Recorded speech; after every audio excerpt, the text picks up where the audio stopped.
Bom dia.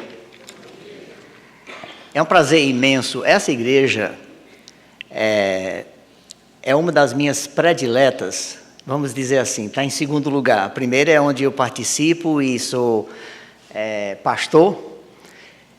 E poder ver essa igreja desde o comecinho. Eu nem combinei com o pastor Mauro, mas eu gostaria de ser o padrinho dessa igreja. Pode ser? Pronto. E é muito bom estar aqui com vocês. Quando tem um pregador atrás de outro pregador, há uns certos desafios. Se a segunda pregação, se ele vai fazer um loop baseado na... E hoje de manhã aqui foi pregação, viu? Enquanto o pastor estava pregando, eu estava pensando... Eu estava visualizando esses restaurantes mais finos que tem um buffet enorme, com muitas comidas delicadas, finas, e eu tentando concentrar num dos dois, e ele jogando, o pastor Mauro jogando mais informação, mais sonhos, para nós, para vocês. Eu digo, eita, aí eu rodei essa mesa várias vezes. Então, como é que eu vou interligar esse buffet que acabamos de participar nessa hora? Eu digo, vai ser a sobremesa. Então, vou mudar um pouquinho o estilo e vai ser a sobremesa dessa refeição que acabamos de ter. 6 meses atrás, eu e a minha esposa, vi que a gente estava chegando em Orlando, depois de 9 horas dentro do avião, e o avião começou a balançar muito, já próximo de Orlando. Eu, como piloto, não estava preocupado, estava bem dentro dos limites do envelope, e a razão que o avião estava balançando muito é porque estava no fim de uma tempestade violenta que terminou se despejando em cima de Houston, no estado de Texas. Uma tempestade que mexeu com a vida de milhares e milhares de pessoas. Então, o que nós vamos fazer hoje pela manhã? Nós vamos olhar um texto onde teve uma tempestade. Eu vou tentar estabelecer alguns princípios em cima das tempestades que vocês já tiveram, ou estão tendo, ou vão ter. Ninguém escapa. E tempestades são oportunidades de tomar decisões que, sem aquela tempestade, você, além de não ter a oportunidade, possivelmente, de tomar uma decisão, não teria a coragem. Antes disso, vamos orar e pedir que Deus possa nos ajudar a entender o que Ele tem para nós. Nosso Deus e nosso Pai, em breve nós vamos extrair da Tua Palavra um pequeno texto. Me ajuda a transmitir de uma forma coerente, clara, simples. Ajuda cada ouvinte, cada irmão, cada amigo a, durante esses próximos minutos, encostar certas preocupações que vão enfrentar logo amanhã e tentar ouvir a Tua voz através da Tua Palavra. Eu peço isso em nome de Jesus. Amém. Uma das coisas que todos nós temos em comum, não só como seres humanos, mas especificamente hoje pela manhã, como crentes, como irmãos, como filhos de Deus, é tempestades, sofrimento. Temos isso em comum, ninguém escapa. E sabendo, reconhecendo as decisões que devemos tomar dentro dessa tempestade é fundamental, dá motivo, dá razão, dá valor ao nosso sofrimento ou à nossa tempestade. Já começa a imaginar, durante a nossa conversa, a nossa pregação, aliás, não vai ser uma pregação, é uma sobremesa, mas termina sendo. A sua tempestade. Depois que chegamos nos Estados Unidos, eu comecei a assistir às reportagens das pessoas logo depois desta tempestade violenta em Houston, a voltarem às suas casas, que passaram semanas debaixo d'água. A angústia dessas famílias de começar a separar aquelas coisas de valor nas suas casas, o que ainda serve e o que não serve mais. O que virou lixo e o que ainda dá para recuperar. Eu fiquei, a palavra não é bem encantado, mas chamou muito a minha atenção o drama, a dor, o peso. Imagens, reportagens, vídeos de famílias com seus filhos, voltando para sua casa que estava destruída e tentar salvar alguma coisa. A tempestade que você passou recentemente, ou está passando? Esse processo de voltar e entrar e ver o efeito desta tempestade e tentar descobrir o que é que eu vou salvar, o que é que eu devo salvar e o que é que eu preciso jogar fora. Esse processo é doloroso, mas é necessário. Porque se não fizer, o motivo por trás da sua tempestade, da minha tempestade, perde o seu valor.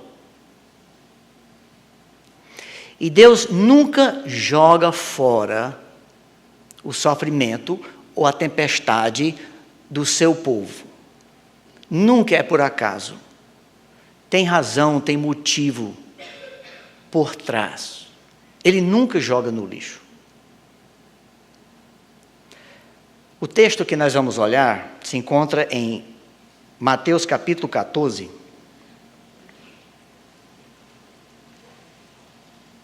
A nossa igreja lá em Petrolina tem um índice muito alto de jovens e de pessoas novas que estão muito ligados no smartphone, então a maioria hoje usa a Bíblia digital.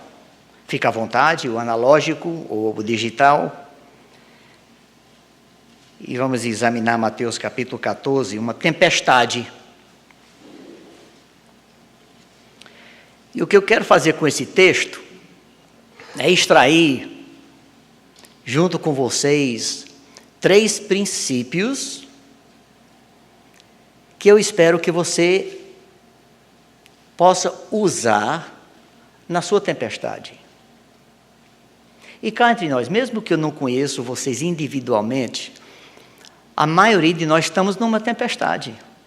A gente vive num mundo, pastor Mauro apresentou muito bem, num mundo torto, desalinhado, não tem como escapar do furacão, do tornado, da enchente. Não tem como. Mateus, capítulo 14. Começando com o versículo 22. Logo em seguida, Jesus insistiu com os discípulos para que entrassem no barco e fosse adiante para o outro lado. Enquanto ele despedia a multidão, tendo despedido a multidão, subiu sozinho a um monte para orar. Ao anoitecer, ele estava ali sozinho, mas o barco já estava a considerável distância da terra.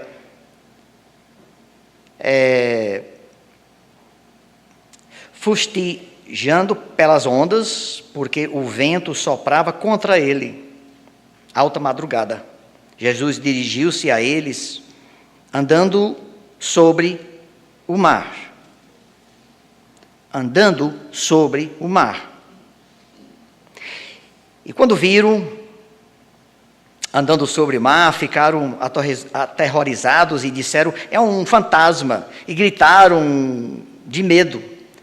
Mas Jesus imediatamente lhes disse, coragem, sou eu. Não tenham medo. Senhor, disse Pedro, se és tu, manda-me ir ao teu encontro por sobre as águas. Venha, respondeu ele. Então Pedro saiu do barco, andou sobre as águas e foi na direção de Jesus.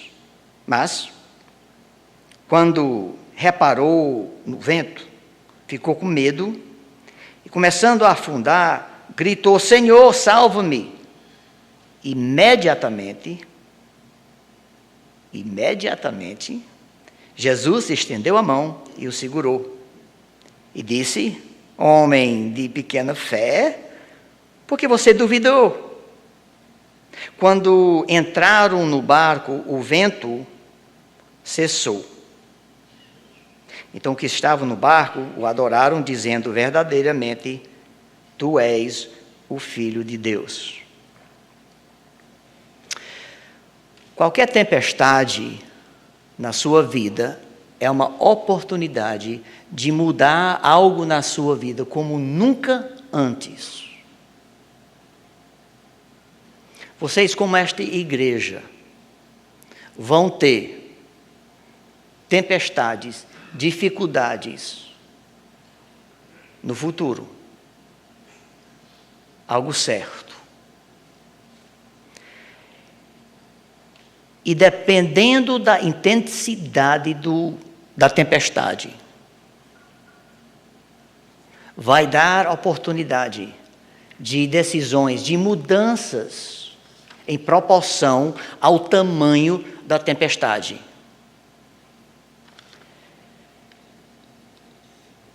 Eu fico voltando para esse texto que eu acredito todos conhecem até bem essa história. Eu fico encantado com Pedro. A gente sabe um pouquinho da sua personalidade. Era um tipo de homem que ele agia muitas vezes para depois pensar. Aí é assim, já pega a espada, já corta a orelha do rapaz. Senhor, de todos os discípulos, eu lhe abandonar, o perigo é zero. Então a gente conhece um pouco o jeito dele. A personalidade. E aqui nessa tempestade, entre 3 e 6 horas da madrugada, então uns 350 metros aproximadamente, afastado da beira daquele lago, de noite, escuro, vento, ondas, o barco está tomando água, estão numa tempestade violenta. E lá vem Jesus, andando sobre a água. Se és tu, Senhor, agora aqui onde eu e Pedro não ia fechar não. Pedro tinha outras opções. Se és tu, Senhor, faça com que essa tempestade pare agora. Eu gosto dessa opção. Eu acho cá entre nós melhor. O que Pedro falou, eu não falo. Vai ser o nosso segredo. Tá gravando, não tá? Eita. Tudo bem. Cá entre nós. Eu não faria isso. Outra opção. Inclusive, nós não temos essa inclinação quando estamos numa situação difícil. Deus, afasta essa tempestade de mim. Pare. Encerra. Eu não aguento. A opção, eu acho Ótimo. Outra opção. Senhor, se és tu, eu não estou enxergando direito não, está escuro. Traga o sol, dê um jeito para jogar luz em cima dessa situação ao meu redor. Senhor, no Velho Testamento, tu mexeu com o sol, faça de novo. Eu não sei se vocês têm essa experiência, eu tenho. Eu acordo de noite com um problema, uma dificuldade, uma tempestade. E está enorme, por causa da escuridão, por causa da noite. Enorme o problema. Tento dormir, às vezes consigo.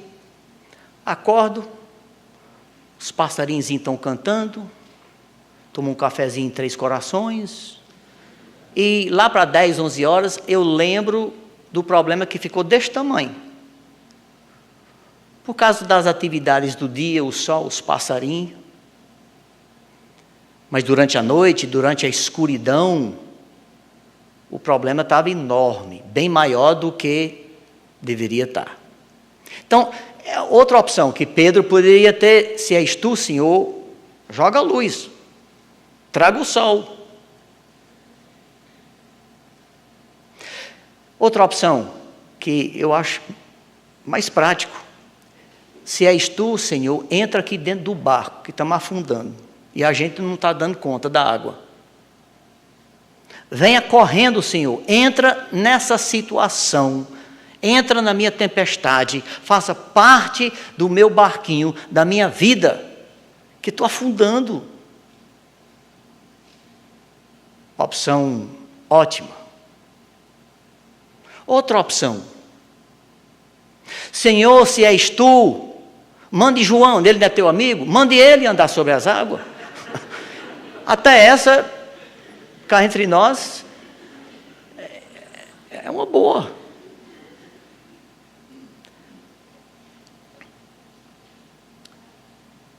Aqui é o trilho que eu quero estabelecer nesse papo, nessa sobremesazinha depois de uma grande refeição. Esse é o trilho, essa é a linha que eu quero correr em cima, nos próximos minutos. Se quiser conhecer a Cristo como nunca antes, desça do barco e vá a Ele. Se quiser andar onde nunca andou, individualmente, porque isso muda a igreja, nós somos a igreja.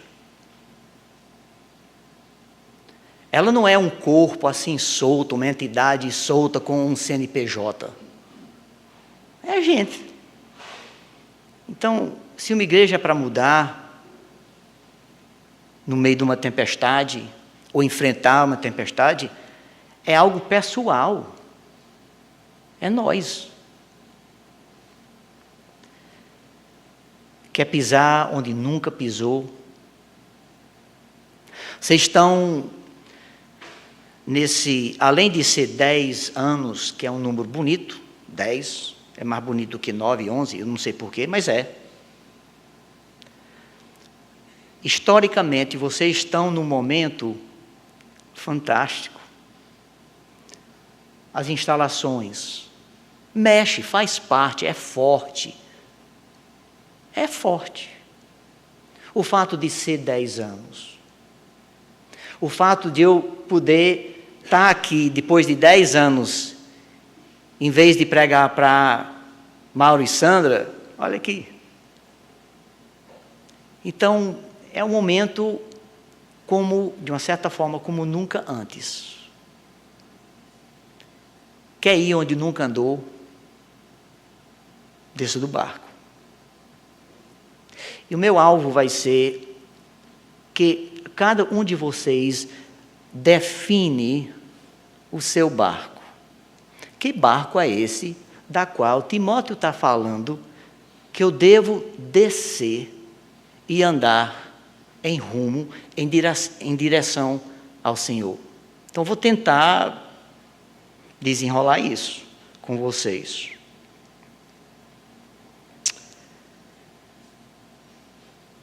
Pedro e Jesus foram os únicos dois, pelo menos relatados nas Escrituras, que andaram sobre a água. E não estavam esquiando, não.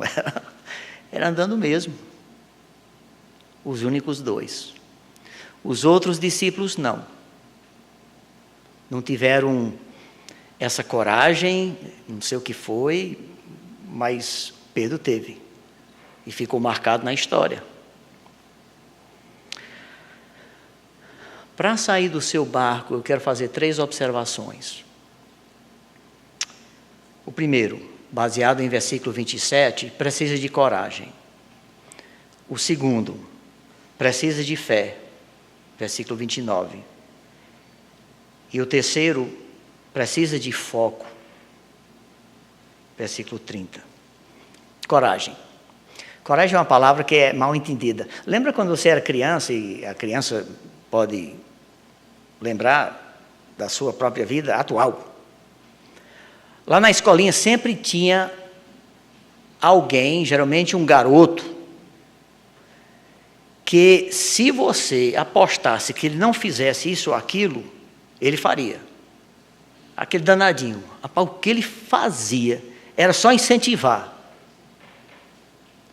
Aí esse tal, vamos chamar ele de Joãozinho, se você dissesse, tu não tem coragem de subir aquele poste de alta tensão, não. Ah, meu amigo, corria lá e subia. Aí a gente ficava ao redor do poste, vendo Joãozinho subindo aquele poste, perto dos fios de alta tensão, e disse, ô menino, esse tem coragem. Isso não é coragem, não. Isso é outra coisa, não sei o que é, não. Pode ser que quando era pequeno, ele caiu do berço, bateu a cabeça ou o remédio que ele está tomando não está dando certo, pode ser isso também, mas isso não é coragem, é outra coisa. Coragem é ação na presença de medo. Tem certas decisões que a gente sabe que deve fazer. A gente tem um certo medo. Se não tiver medo, não precisa de coragem. E deixa eu logo aqui deixar claro que quanto maior o medo, mais difícil, obviamente, a decisão, mas maior também a mudança na sua vida. A vida da igreja também. Você como membro, como participante.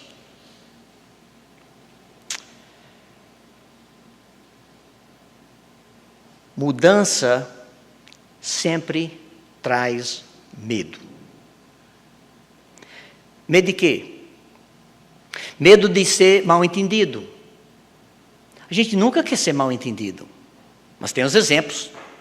Todos nós, cada um de nós, temos exemplos de ser mal entendido. Precisa voltar, explicar, reexplicar, e a pessoa ainda fica, não, está tudo bem.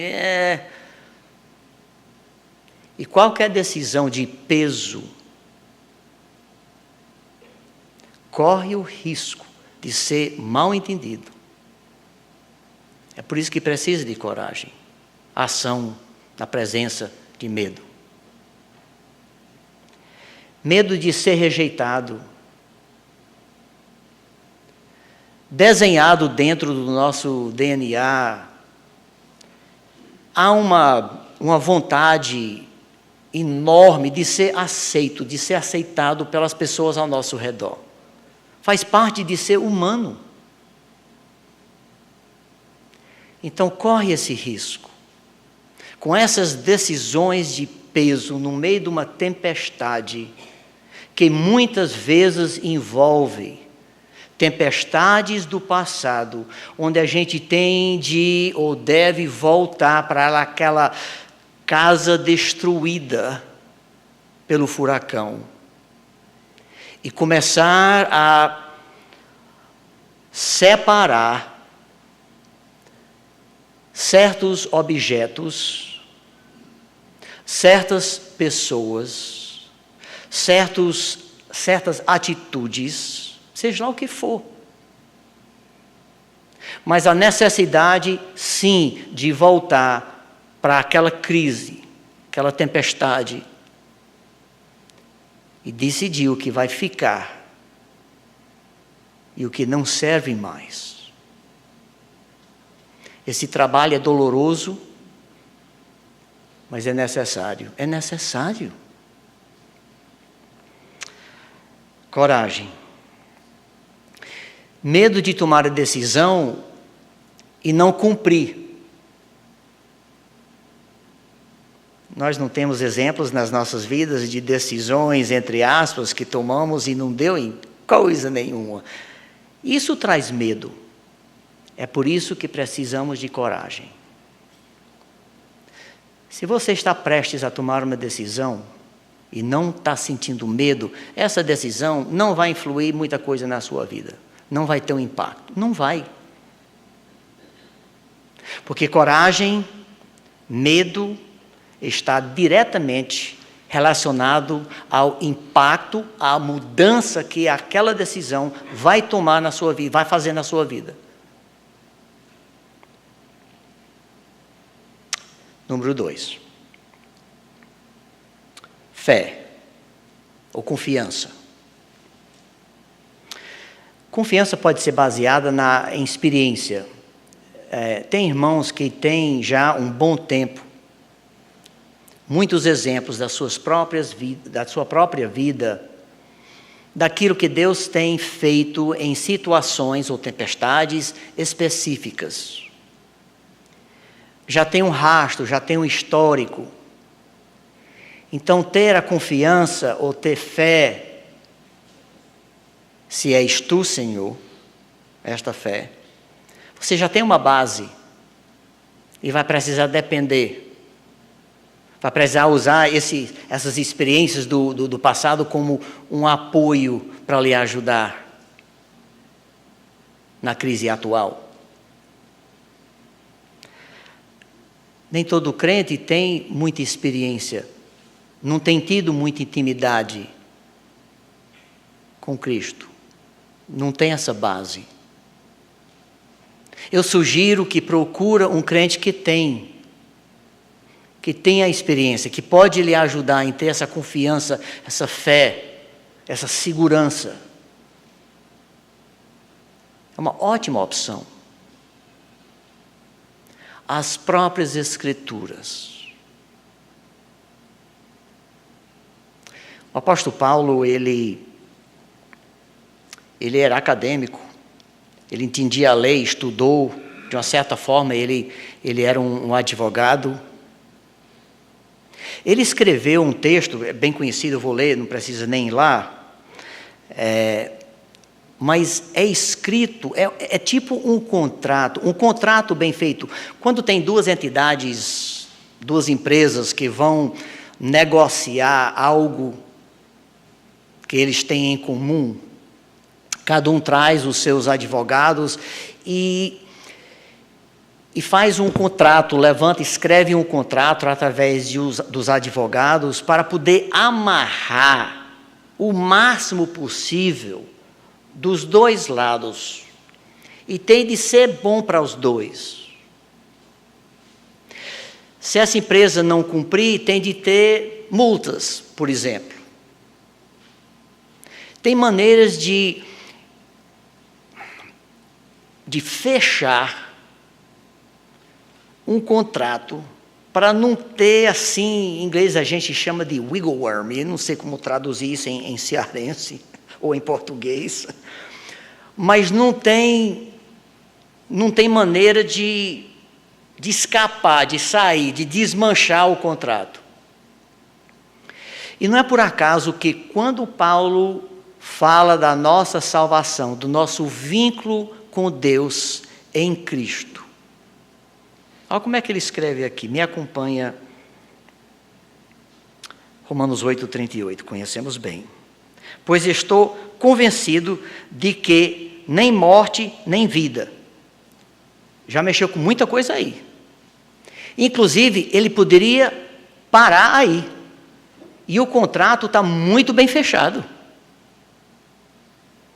Mas ele continua. Veja como ele está amarrando aqui. Nem anjos, nem demônios. Nem presente, nem o futuro. Nem quaisquer poderes. Ou quaisquer poderes. Nem altura, nem profundidade, nem qualquer outra coisa na criação será capaz de separar do amor de Deus que está em Cristo Jesus, nosso Senhor. Isso é para trazer confiança absoluta. Fé. Forte. Não tem como desatar esse nó.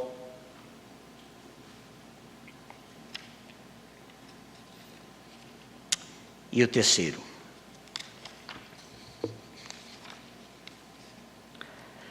Foco. Pedro desce do barco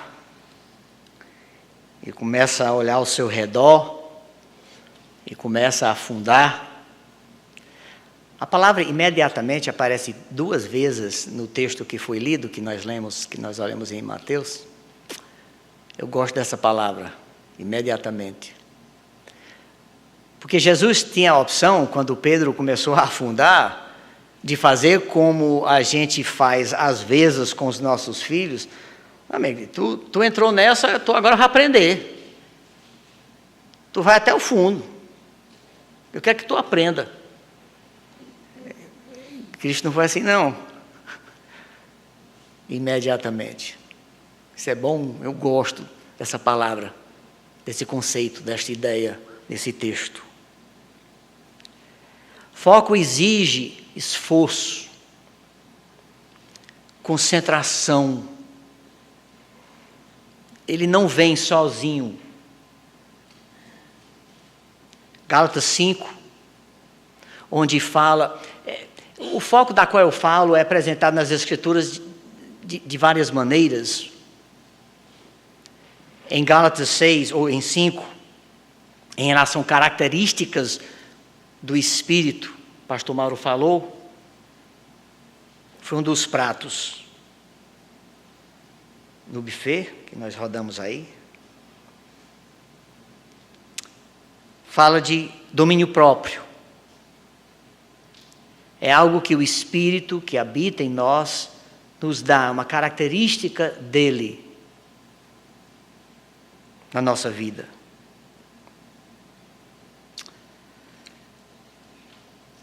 Uma das dificuldades que temos de tomar decisões corretas são as nossas emoções.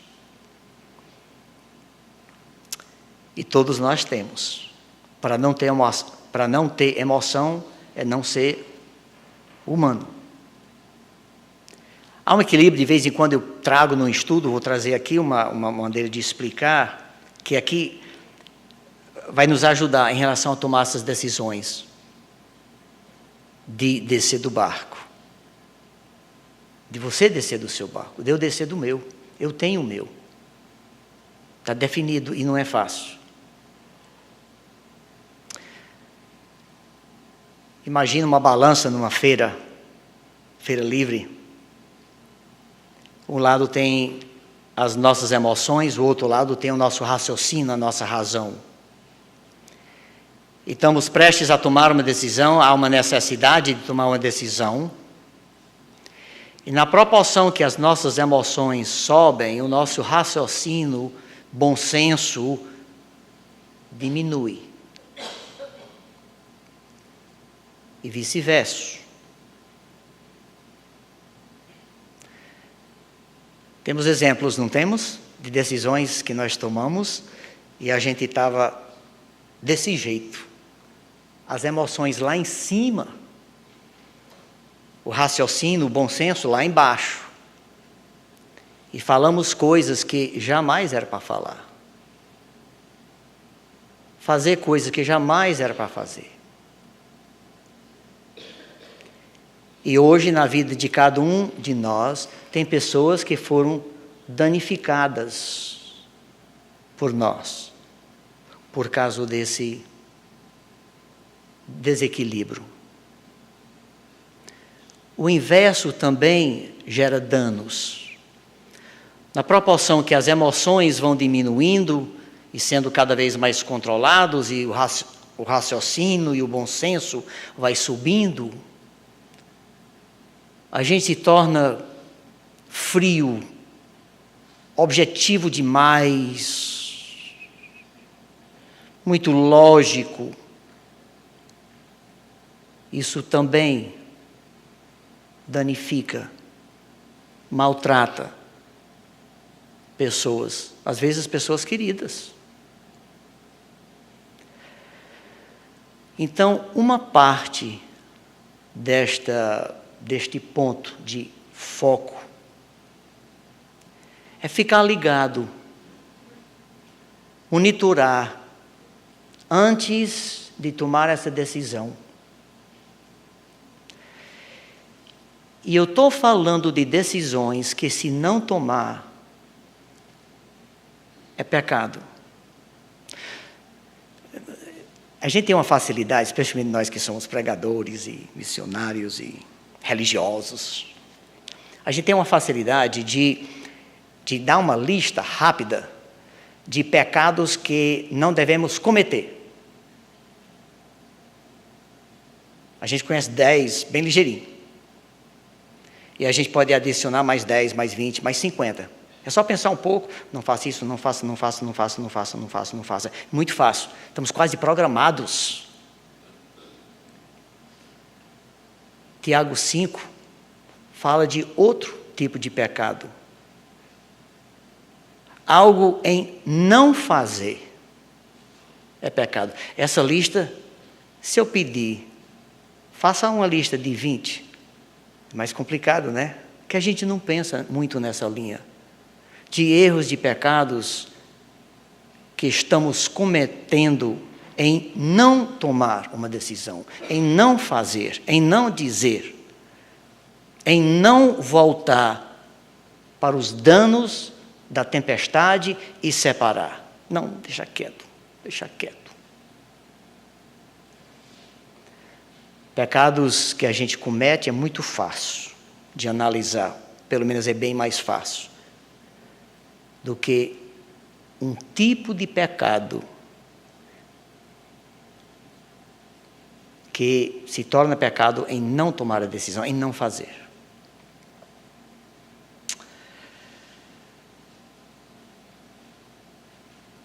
O covarde, ele sempre procura no seu barquinho outras maneiras de resolver o problema. Eu dei alguns exemplos.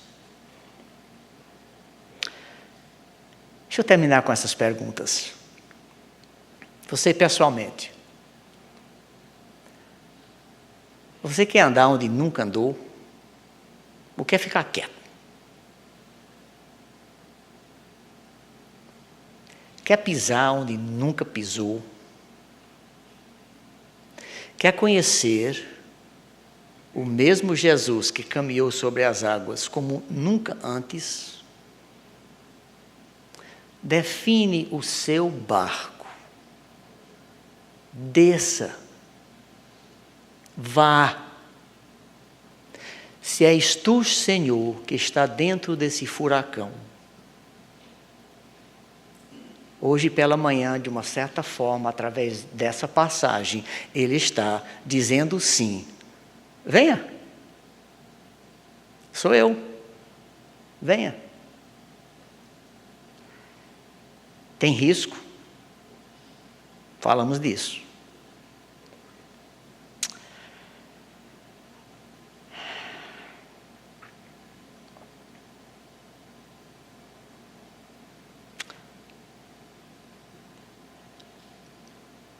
Vamos orar? Nosso Deus e nosso Pai, nos ajuda, cada um de nós, inclusive o pregador, de definir cada vez melhor esse barco, da qual, para poder te conhecer, temos de descer. No texto, ó Deus, observamos que o vento parou. mas é bem capaz de algumas ondas terem continuadas.